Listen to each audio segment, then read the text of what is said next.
La princesa i el pèsol. Conte de Hans Christian Andersen. Adaptació de Francesc Boada. Il·lustracions de Pau Estrada.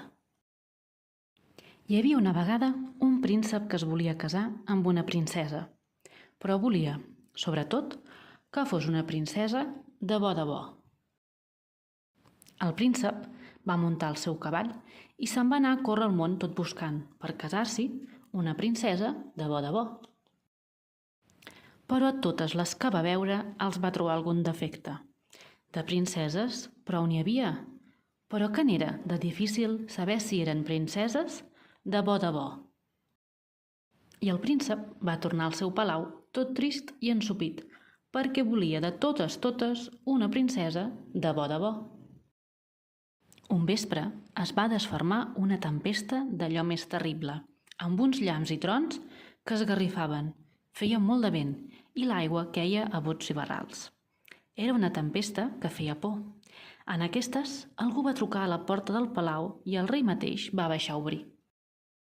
Va quedar bocabadat, el rei, quan va veure que era una princesa qui demanava aixopluc, però anava tan xopa que més que una princesa semblava una font. L'aigua li regalimava pels cabells i pel vestit i li entrava a les sabates i li sortia pels talons.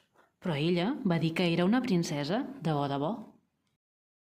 La reina, quan ho va saber, va pensar: aviat ho sabrem si és una princesa de bo, i sense dir res a ningú, va pujar al dormitori, va treure els matalassos i llençols del llit i va posar un pèsol. Al damunt del pèsol hi va posar 20 matalassos de llana i a sobre encara 20 matalassos de ploma. La princesa va passar la nit en aquell llit tan alt i l'endemà la reina li va preguntar com havia dormit. «Oh, molt malament», va respondre la princesa. «No he pogut aclucar els ulls en tota la nit. No sé pas què hi devia haver en aquell llit.